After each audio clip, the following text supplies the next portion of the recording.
My name is Martin. I'm 58 years old now, and I want to tell you about the most expensive university I ever attended. It had no campus, no diploma, and no graduation ceremony, unless you count the evening I sat alone in a Chiang Mai apartment with a calculator and a bank statement, laughing so hard at myself that the neighbor knocked on the wall. The tuition came to roughly £45,000, which at the exchange rate of that year was just over 2 million baht, and I paid it in installments across 12 months, without ever once realizing I was enrolled. I call it the University of the First Year, and every man who moves to Thailand attends it, though the fees vary wildly depending on how clever you believe you are on arrival. I believed I was very clever indeed. I had done my research, you see. I had watched 400 YouTube videos. I know it was 400 because YouTube kindly keeps a history. And one hungover afternoon in month 7, I scrolled back through it, the way a man scrolls through photographs of an ex-wife, wondering how something that felt so much like preparation could have prepared me for so little. Let me tell you what 400 videos teaches you about moving to Thailand. It teaches you the visa categories in impressive detail. It teaches you which neighborhood has the best khao soi, that you should why the elderly but not the waitress, that the smiling policeman at the checkpoint wants 200 baht, and that 90-day reporting is an inconvenience rather than a conspiracy. It teaches you the vocabulary of a life, sabai sabai, mai pen rai, farang, before you've lived a single day of it. What it does not teach you, because no algorithm rewards a man for saying it into a camera, is arithmetic.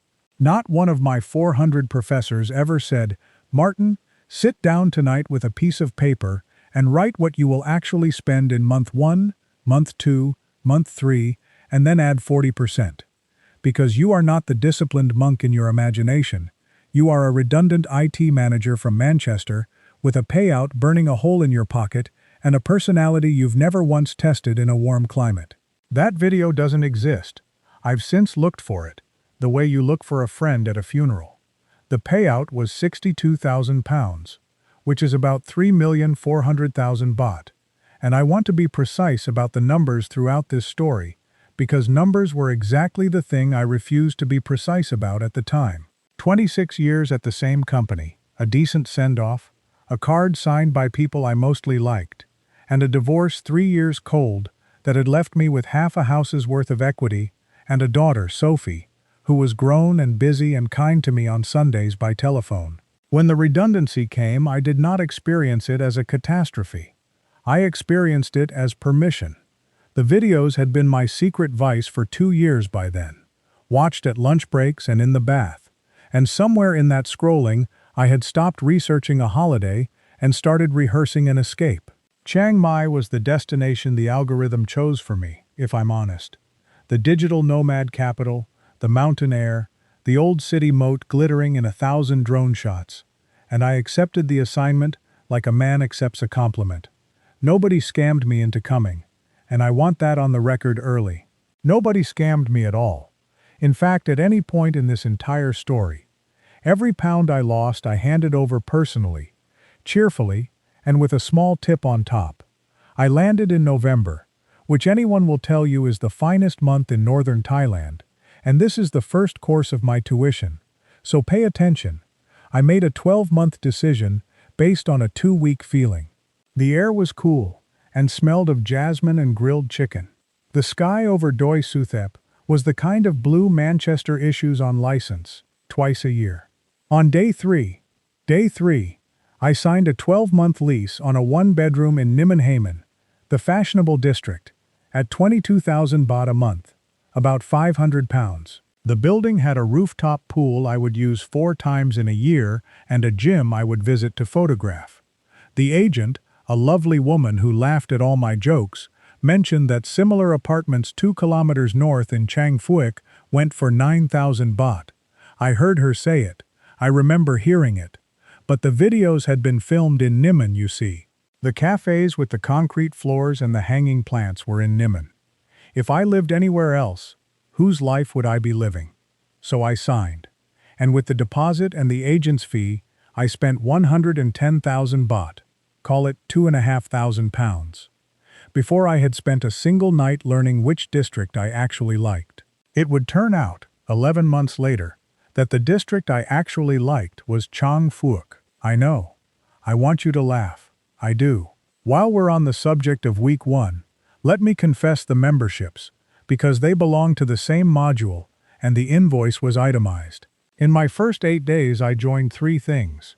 A gym near Maya Mall at 14,000 baht for the year, paid upfront for the discount, because upfront for the discount was the kind of financially savvy move I recognized from my old life. A Muay Thai camp at 9,000 for a 3-month package, because a 57-year-old man 4 days off the plane from a Manchester winter is precisely the man who believes he is about to become a fighter. And a co-working space in Niman at 4,000 a month, which requires special explanation, because I did not work. I had no work. I had been made redundant from work. Absence of work was my entire situation. But the videos were full of laptops and cold brew, and the co-working space was where the life I'd watched was filmed. So I paid to sit among 26-year-olds building apps, with a notebook in which I wrote, over 3 months of membership, a list of restaurants, and the beginning of a letter to my brother. The gym I visited 11 times, which works out at 1,200 baht a visit, a rate at which I could have hired a personal trainer to carry me up Doi Suthep. The Muay Thai camp I attended twice, injured my hip on the 2nd visit doing something the 20-year-old trainer diplomatically called, very strong but no, and converted the remaining sessions into a warm nodding acquaintance with the reception staff. The tuition principle at work here is one every arrival should tattoo somewhere visible. I was purchasing an identity in bulk, up front, for the discount, before checking whether the man I actually was would ever show up to use it. He did not show up. He was at the cafe, watching the fighters through the window, having a second flat white. The scooter came in week 2, and the scooter is course number 2. Every video about Chiang Mai features a scooter, ridden one-handed through golden light, and I had decided in Manchester that I would be a scooter man. What I had not decided to be was a licensed scooter man, because the videos were divided on whether the license mattered, and division, to a man in a hurry, reads as permission.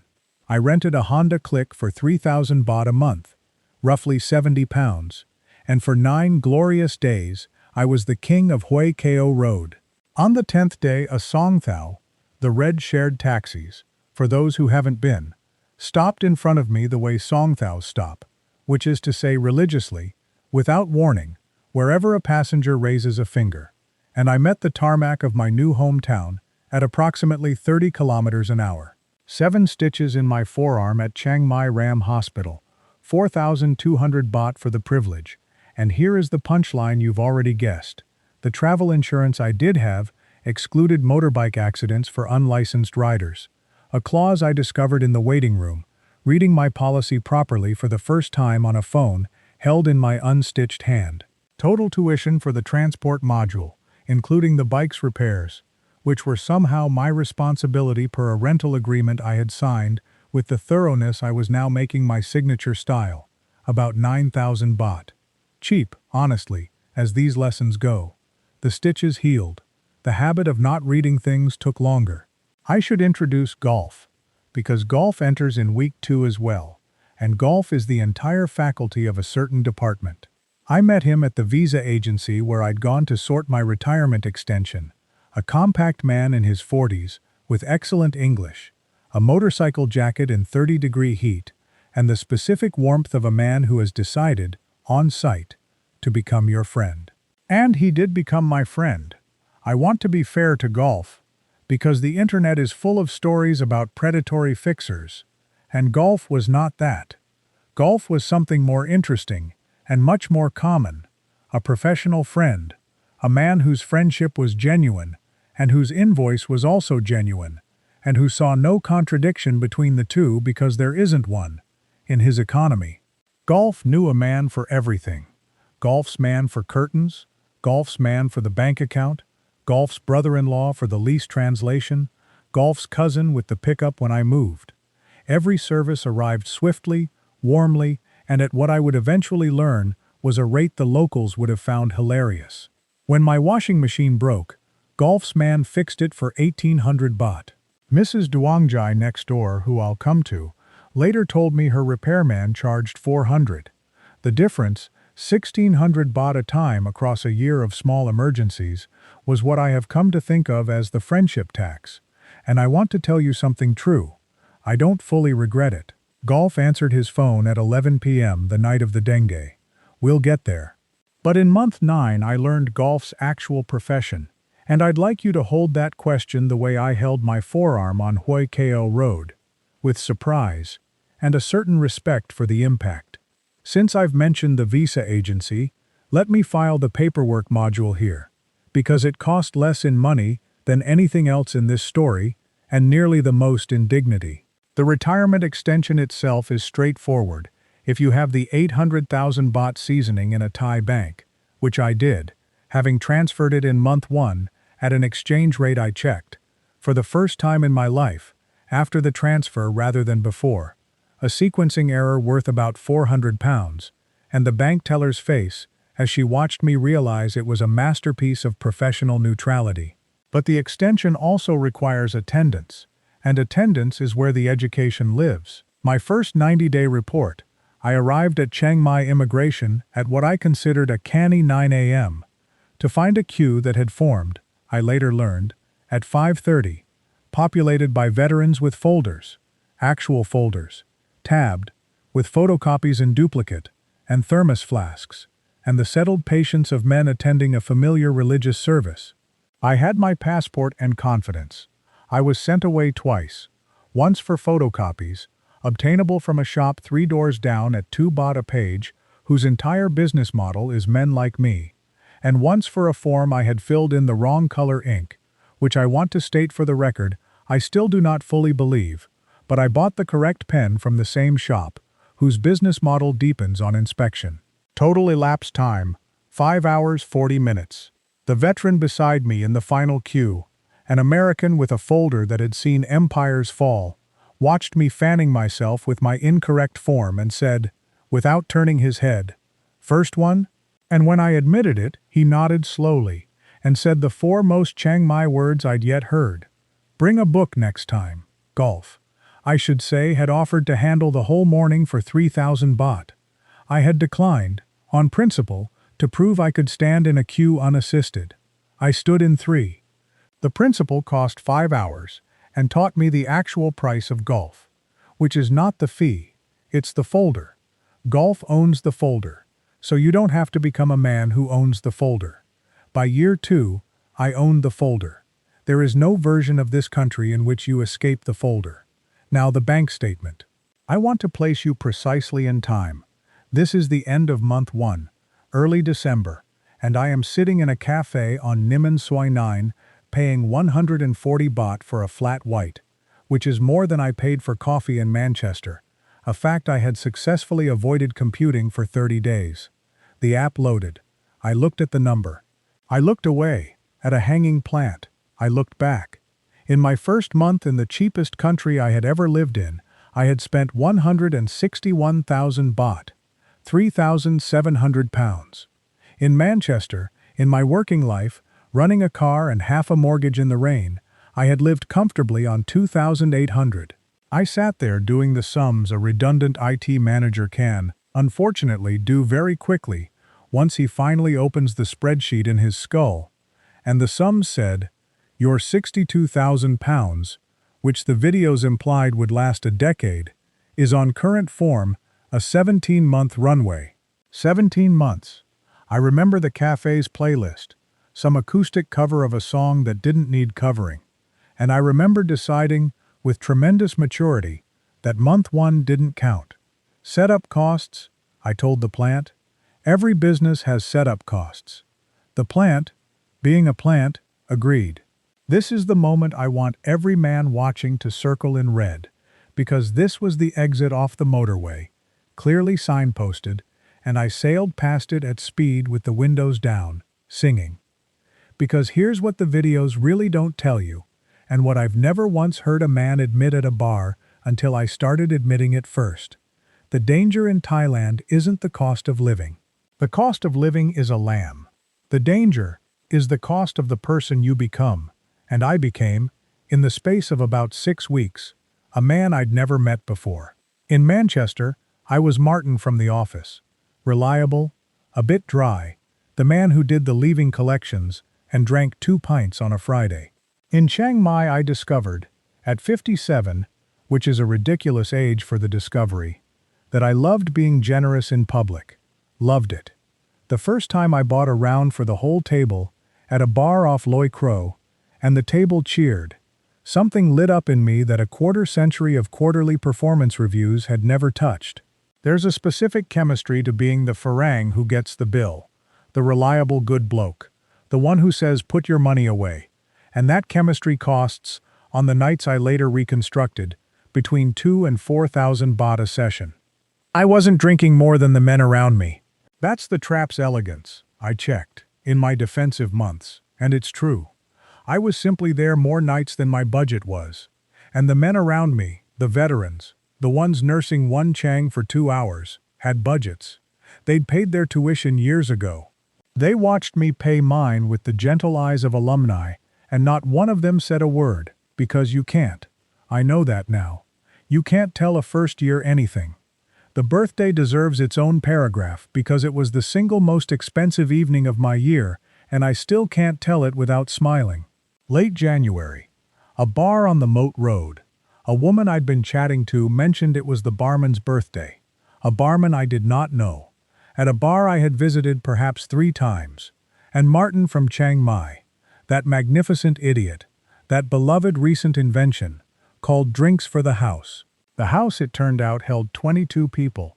Several of whom telephoned friends with a speed that suggested drills had been conducted. When the bill arrived, it was presented to me on a little silver tray with genuine ceremony, and it said 11,400 baht. And here is the true educational moment. I could not read it. Not the number. The number was in digits. Digits are universal, and they were universally horrifying. But the itemization was in Thai, and I stood there realizing I had lived in this country for 3 months and could not read the word for beer. I paid it. Of course I paid it. The table was singing, and the next morning I did something that would prove, in the long run, to be the best investment of my entire first year. Though I made it out of pure wounded pride. I downloaded a language app, and I learned the Thai numerals. 1 through 10, then the tens, then the hundreds. It took a weekend. It would eventually save me tens of thousands of baht at markets and repair shops, and it cost nothing, and no video had ever suggested it. Because reading numbers isn't cinematic. Write that down. The most profitable thing I did all year was free and boring. The numerals unlocked the markets, and the markets deserve their own short course, because they taught me the two-directional nature of my incompetence. Bureaucracy market, if you don't know it, is the real one. The one the grandmothers use, north of the tourist night bazaar, where you can buy a kilo of mangoes, a motorbike part, and a funeral wreath under one roof. For my first months I had shopped there like a man performing a documentary about himself. Pointing, smiling, paying whatever was said, tipping on top.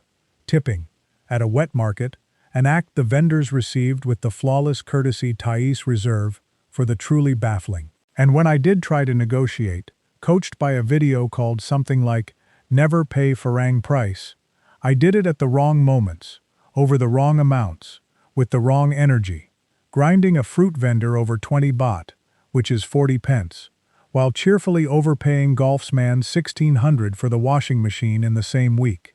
The numerals changed the geometry. Once I could read the little signs, I discovered the mortifying truth that most prices at Bureaucracy are written down and fixed and fair, and that the theatrical haggling I'd been performing was the equivalent of negotiating with the self-checkout at Tesco. What actually lowered my prices, in the end, wasn't negotiation at all. It was attendance. The same stalls, the same mornings, my 6 words of market Thai improving weekly, until the mango woman started rounding down unasked and setting aside the good ones when she saw me at the top of the sowai. Regularity is the discount card. Nobody makes that video either. 30 seconds of a man buying the same mangoes every Tuesday for a year does not perform well on the algorithm, and it is the entire secret. Mrs. Duangjai enters here, and though I met her in month 1, it took me half a year to understand she was on the faculty at all.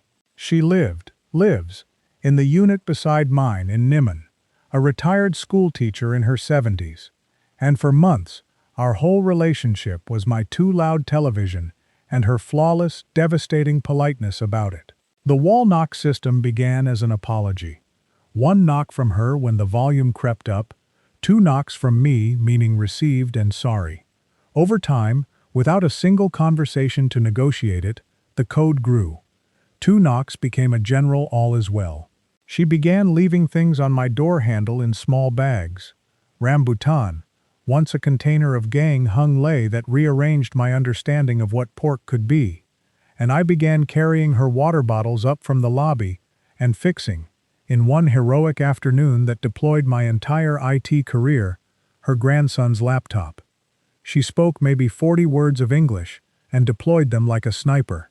When I came home stitched from the scooter, she looked at my arm, looked at me, and said, "Slow, slow, Mr. Martin," which remains the best safety briefing I have received in any country. It was Mrs. Duangjai who told me what the washing machine repair should have cost. It was her sister who, a year later, had the house with the mango tree. I want to put this plainly for every man watching with his suitcase half-packed. The most valuable relationship I built in my first year in Thailand was with a 74-year-old woman who disapproved of my television volume, and I built it 2 baht of courtesy at a time, and it outperformed every investment on my spreadsheet, including the numerals. The videos will tell you to build a network. They mean other farangs and fixers. They are wrong. Learn the wall knock. Carry the water bottles. Knock arrives in the story in February, and I want to handle this chapter the way it deserves, which is honestly and without either of the 2 lies men tell about it. She worked at a cafe I liked in the old city. She was 39, divorced, with a teenage son in Lampun, and she laughed at my Thai numerals party trick in a way that felt like sunlight. By week 6 of knowing her, she had more or less moved into the Niman apartment, and I want to be clear for the cynics in the comments. Nok never took anything from me. Nok was, and remains, a fundamentally decent woman. What happened instead was subtler and funnier and entirely my own manufacture. The relationship compressed.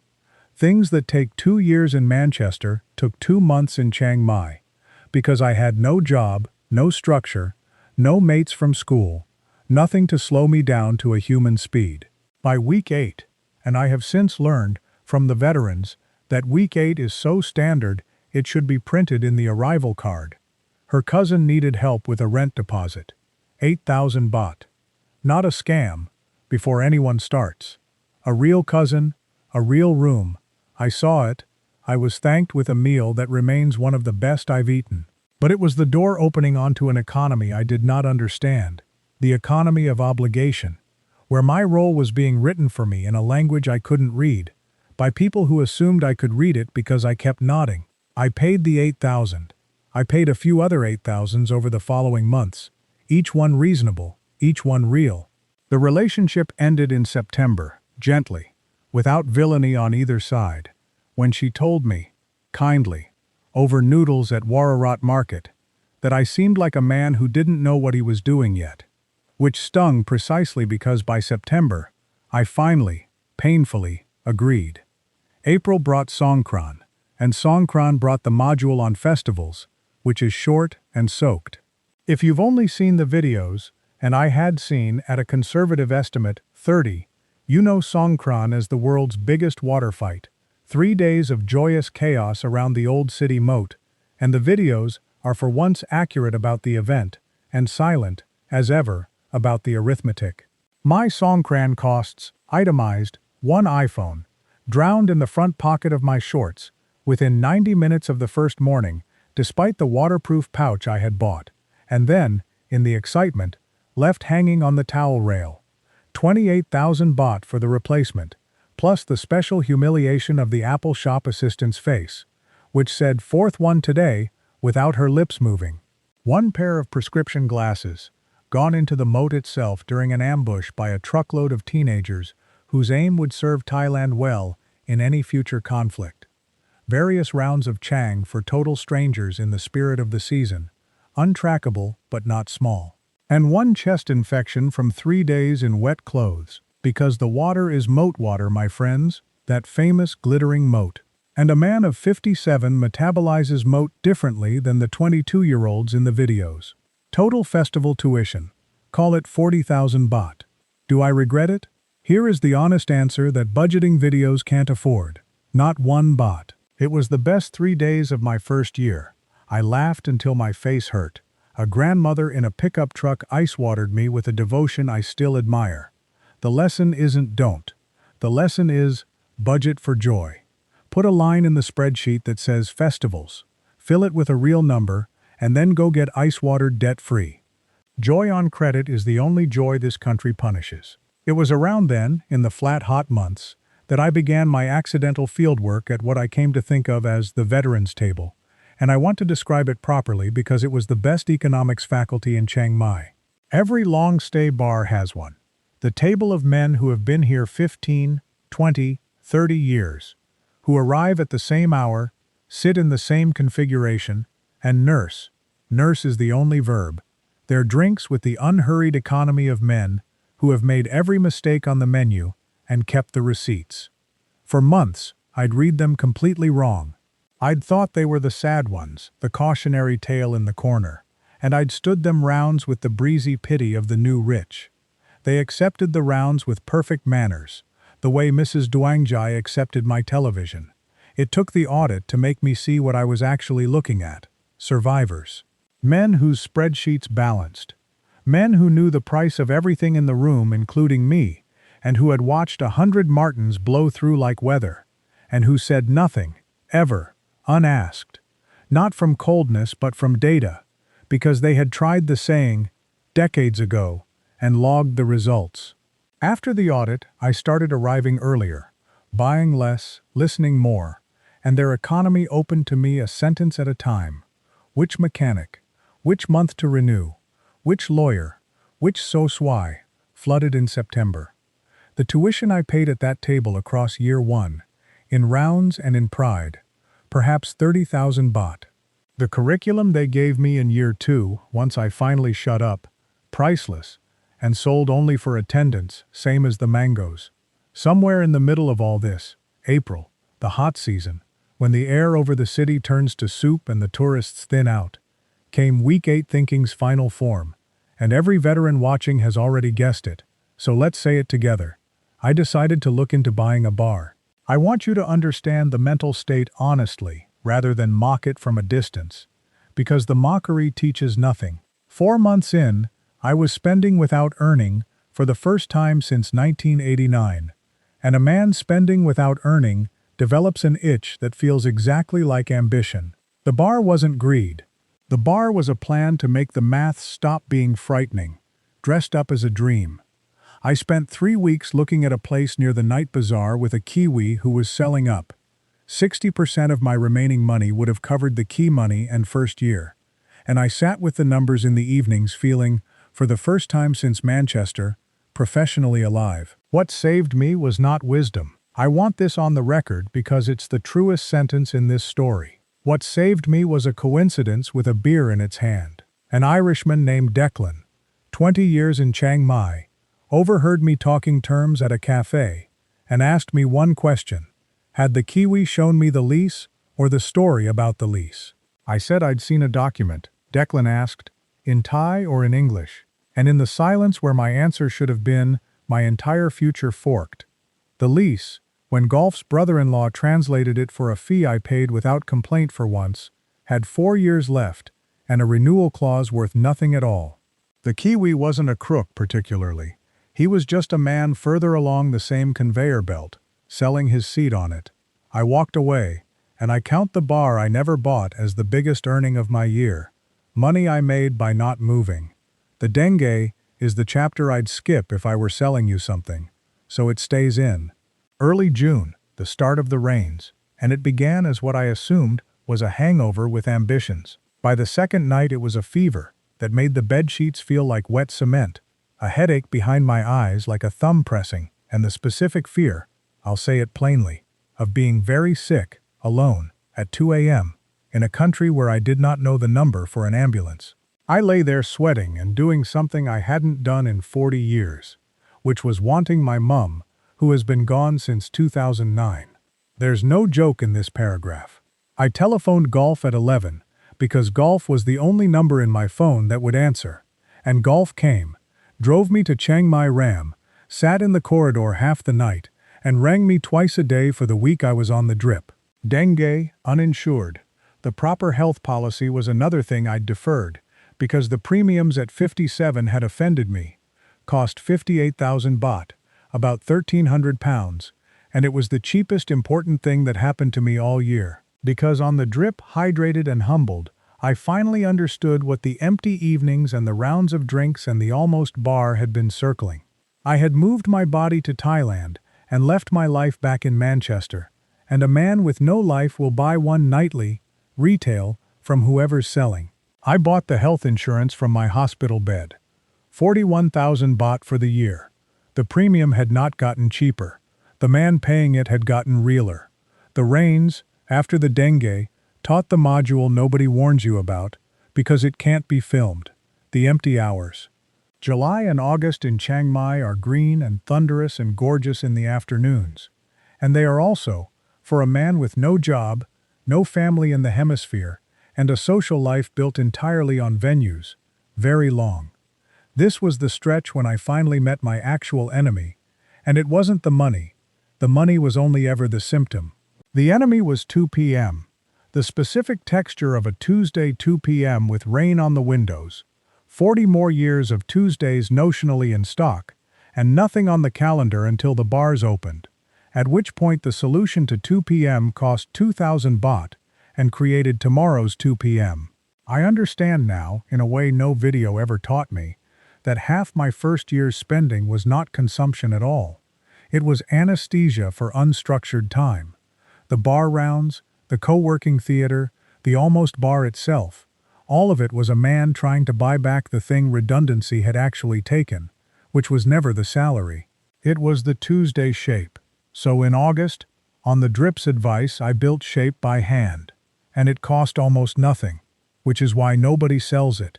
Thai lessons, Tuesdays and Thursdays, 1,100 baht a week, with Crew Mali, a retired professor who corrects my tones with a tuning fork she claims is a joke and has used 4 times. The market before 7, because the market before 7 is a purpose with mangoes at the end of it. A notebook for the Spreadsheets Sunday service. Swimming, in the rooftop pool I had been paying for all along, at 2 p.m. precisely, on purpose, as an act of war. By September, the 2 p.m.s were losing. My spending, without one act of discipline aimed at spending itself, fell by a third. Fix the Tuesday, and the money fixes itself. That sentence cost me about 600,000 baht to learn, and I've just given it to you for nothing, which tells you everything about the economics of this whole genre. Here's where I have to tell you about Golf's profession, because I promised, and because month 9 is when I learned it. I had assumed, in the way you assume about a man who knows everyone, that fixing was Golf's whole living. Then one evening his wife's restaurant had a party, and I met a German named Werner, newly arrived, sunburnt, brimming with plans, who greeted Golf like a brother and me like a stranger. And I watched, across that evening, a performance I knew by heart. Golf's man for the bank. Golf's cousin with the pickup. Werner's round of drinks. Werner's grand plans. Werner glowing with the specific joy of a man who believes he has found the one honest guide in Asia. Golf caught me watching and, I'll remember this until I die, gave me a small why and the faintest smile. One professional to a former client. No shame in it anywhere, because there was nothing shameful happening. Werner was being befriended, genuinely, at standard rates. Golf's profession was me. Men like me were the crop, and the crop came in on every flight, and the friendship was real, and the harvest was real, and I had graduated, apparently, from field to fence, where you get to watch. I bought Werner a beer before I left, and told him one thing only: learn the numbers first, mate. The numerals. Takes a weekend. And he nodded the way I used to nod. You can't tell a first year anything, but you can plant one seed and hope. Sophie visited in October, month 11, and her visit is the mirror I didn't know I'd ordered. My daughter is 31, sensible in the way her mother is sensible, and she arrived with a rucksack and an agenda of polite worry that she managed to disguise for almost 2 full days. I showed her my Chiang Mai, the Sunday walking street, the cow soy place Nok had taught me, Doi Suthep at sunrise with the bells and the mist, and I watched my new life through her eyes and saw, for the first time, both of its truths at once. Because she loved some of it, genuinely, she saw that I was brown and lighter and quicker to laugh than the divorced ghost who used to wring her from the rain. And then on the second evening, in my 22,000 baht apartment with the photographed gym, she opened the fridge to make dinner and found a jar of chili paste, 2 changs, and half a papaya, and she turned around with the fridge door still open and said, "Dad, what do you actually do here?" Not cruelly, worse than cruelly, curiously. And I stood in my beautiful rented kitchen, 11 months and roughly 2 million baht into my new life, and I could not construct an answer that filled a sentence. That was the second and last of the straight-faced moments I'll ask of you tonight. The fridge and the question. Every man planning the move should be issued both at customs. The audit happened 3 nights after she flew home, and this is the scene from the beginning of the story, the one with the calculator and the neighbor knocking on the wall. I sat down at the kitchen table, with 12 bank statements, a notebook, and a bottle of Leo I made last 2 hours. And I did the thing 400 videos never showed anyone doing. I built the spreadsheet, the real one, every line. And when it was done, the university of the first year presented its invoice, £45,200 spent in 12 months, against a Manchester life equivalent of perhaps 22,000. The difference, £23,000, 1.25 million baht, was the tuition, and the itemization was an education in itself. The Niman premium over Chang Phuoc, 156,000 baht, for an address I'd been performing rather than living. The identity purchases, up front for the discount, the ghost gym, the 2-visit Muay Thai career, the co-working desk where I wrote a restaurant list, 27,000 for the set, the friendship tax, estimated conservatively, 40,000. Songkran, phone and glasses and moat chest inclusive, 40,000, marked in the notebook, after some thought, as money well spent, the only line to receive that annotation. The exchange rate sequencing error, the uninsured stitches, the wrong ink mornings, small, instructive, filed under administration. And the generous man chemistry, the rounds and the birthdays and the singing tables, somewhere north of 200,000 baht, and this was the line where I started laughing, because I had funded, across 1 year, the good opinion of perhaps 200 strangers, most of whose names I never knew, at a rate of roughly 1,000 baht per stranger, and Mrs. Duangjai knocked on the wall, and I knocked back twice, our agreed signal for all is well, and in that moment, absurdly, it was, because underneath the horror of the number was a second number, and the second number said, "You have £31,000 left, and you now know exactly where every baht goes, and a man who knows where every baht goes in Chiang Mai can live well, properly well, on £900 a month." The runway wasn't gone. The runway, for the first time, was real. So here is year 2, which began the following morning and which I'm 18 months into, as I record this. I live in Chiang Phuoc now, in a house, an actual house, with a mango tree, for 9,500 baht a month, and my landlady is Mrs. Duangjai's sister, which tells you how the good deals actually travel in this country, not through Golf's network, but through neighbors who've watched you knock politely on a wall for a year. I have a licensed motorbike and boring comprehensive insurance on both the bike and the body. I have a budget, 40,000 baht a month, all in, tracked in the spreadsheet every Sunday evening with a single Leo, a ritual I genuinely look forward to, which would astonish every version of Martin that has ever existed. I have a routine, the market before 7, Thai lessons Tuesdays and Thursdays, with a teacher who laughs at me warmly, 1 bar night a week, where the veterans now nurse their Changs beside me, and occasionally, gently, Let me buy the second cheapest round. I still see golf. We're friends at the correct rate now, which is dinner at his wife's restaurant where I insist on paying and he insists on the family discount, and both insistences are sincere. Knock sends photos when her son wins things at school, and I send congratulations, and it is exactly what it should always have been, which is warm and small. And Werner, you'll want to know about Werner. Werner bought the bar. Not the Kiwis bar. A different one. Worse. He's 4 months in. He waves when I ride past, from behind till I could describe to him line by line, and I wave back, and I do not stop, because you cannot tell a first year anything, and because his tuition is his own, and because this is the last thing the veterans table ever taught me, and they taught it by demonstration. The waving matters more than the warning. The university of the first year does not accept transfer credits, and every man pays his own tuition, and the only thing a graduate can do, the only thing, and I'm doing it right now, into this microphone, for whoever's packing a suitcase tonight with 400 videos in his head and not one spreadsheet on his laptop, is read the invoice out loud, all of it, with the laughing left in, and hope that somewhere out there, one stubborn, clever, doomed, and salvageable man hears a single line of it in time. Make the spreadsheet. Learn the numerals. Rent for 3 months before you sign for 12. And when the table cheers for you, and it will cheer, my friend, it will cheer like you've never been cheered in your life. Check the size of the table first.